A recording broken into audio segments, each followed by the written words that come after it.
अधिक मास या मलमास के समय में शुक्ल पक्ष की एकादशी को पद्मिनी एकादशी या कमला एकादशी के नाम से जाना जाता है। पद्मिनी एकादशी का महत्व धर्मराज युधिष्ठिर कहने लगे, हे जनार्दन, आपने सभी एकादशियों का विस्तार पूर्वक वर्णन कर मुझे सुनाया है, अतः अब आप कृपा करके मुझे अधिक मास के शुक्ल पक्ष की एकादशी का क्या नाम है तथा उसकी क्या विधि है, इन सब के बारे में बताइए। श्री भगवान बोले, हे राजन, अधिक मास में शुक्ल पक्ष में जो एकादशी आती है वह पद्मिनी या कमला एकादशी कहलाती है। वैसे तो प्रत्येक वर्ष 24 एकादशियां होती हैं, लेकिन जब अधिक मास या मल मास आता है तब इनकी संख्या बढ़कर 26 हो जाती है। अधिक मास या मल मास को जोड़कर वर्ष में 26 एकादशियां होती हैं। अधिक मास में 2 एकादशियां होती हैं, जो पद्मिनी एकादशी शुक्ल पक्ष और परमा एकादशी कृष्ण पक्ष के नाम से जानी जाती है।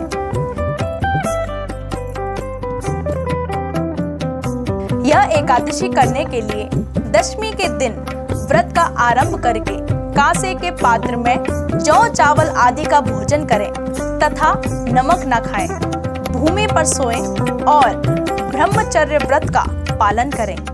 एकादशी के दिन ब्रह्म मुहूर्त में शौच आदि से निवृत्त होकर दंत धावन करें और जल के 12 कुल्ले करके शुद्ध हो जाए। सूर्य उदय होने के पूर्व उत्तम तीर्थ में स्नान करने जाएं। इसमें गोबर, मिट्टी, तिल तथा कुशा व आंवले के चूर्ण से विधि पूर्वक स्नान करें।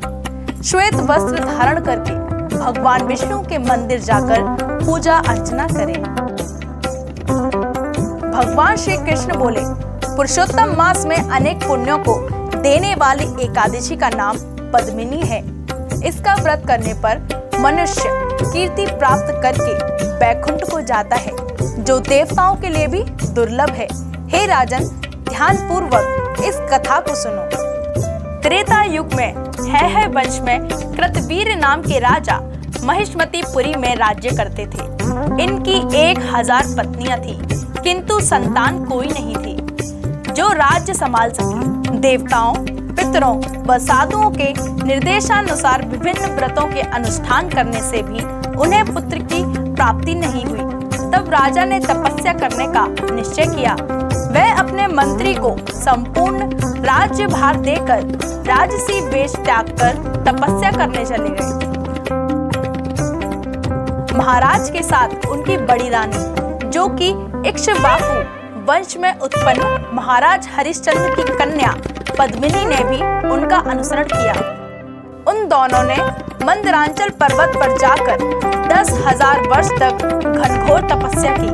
तपस्या करने से महाराज का शरीर एकदम दुर्लभ हो गया। इधर महारानी पद्मिनी ने महासाध्वी अनुसुईया जी से विनीत होकर पूछा कि हे साध्वी, मेरे पति ने 10,000 वर्ष तक तपस्या की, परंतु फिर भी सर्व दुख विनाशकारी भगवान केशव देव अब तक प्रसन्न नहीं हुए।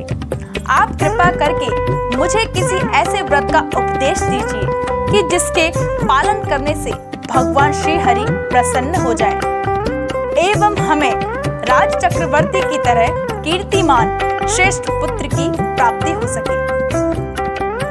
पति परायणा साध्वी अनुसुईया रानी पद्मिनी की प्रार्थना सुनकर बड़ी प्रसन्न हुई एवं रानी से बोली, 32 महीने बाद एक बार अधिक मास आता है।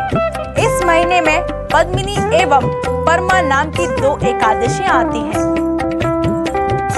इन एकादशियों के व्रत का पालन करने पर पुत्रदाता भगवान बहुत शीघ्र प्रसन्न होते हैं। अनुसुईया देवी जी के कथा अनुसार रानी पद्मिनी ने विधि पूर्वक एकादशी व्रत का पालन किया। तब भगवान केशव देव गरुड़ पर सवार होकर रानी के समीप आए और उन्होंने रानी से वरदान मांगने के लिए कहा। रानी ने बड़ी श्रद्धा से भगवान की स्तुति वंदना की तथा पति देव की अभिलाषा पूर्ण करने के लिए निवेदन किया। भगवान ने कहा, हे भद्रे, मैं तुम पर अति प्रसन्न हूँ। अधिक मास को मेरे नाम पर ही पुरुषोत्तम मास कहते हैं। इस पवित्र महीने के समान अन्य कोई महीना मेरा प्रिय नहीं है। इस महीने की एकादशी भी मुझे अत्यंत प्रिय है। आप लोगों ने इस व्रत का सही विधि विधान से पालन किया है, अतः आपके पतिदेव को उनका अभिलषित वरदान अवश्य दूंगा। राजा को इच्छा अनुसार वरदान देकर भगवान अंतर्हित हो गए। कालांतर में उसी रानी के गर्भ से महाराज कृतवीर का पुत्र कार्तवीर्य का जन्म हुआ। तीनों लोकों में कार्तवीर्य के समान कोई बलवान नहीं था। इसी कार्तवीर्य ने रावण को युद्ध में पराजित कर बंदी बना लिया था। कमला एकादशी पर ले आए दक्षिणावर्ती शंख और घर ले आए माँ लक्ष्मी को और पाए माँ की असीम कृपा।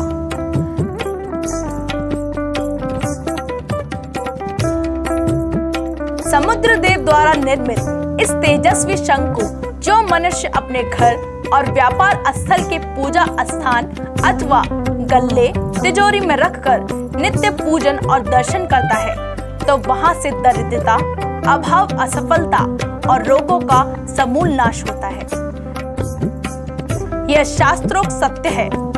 दक्षिणावर्ती शंख लक्ष्मी का सहोदर है। भगवती लक्ष्मी और दक्षिणावर्ती शंख लक्ष्मी का सहोदर है।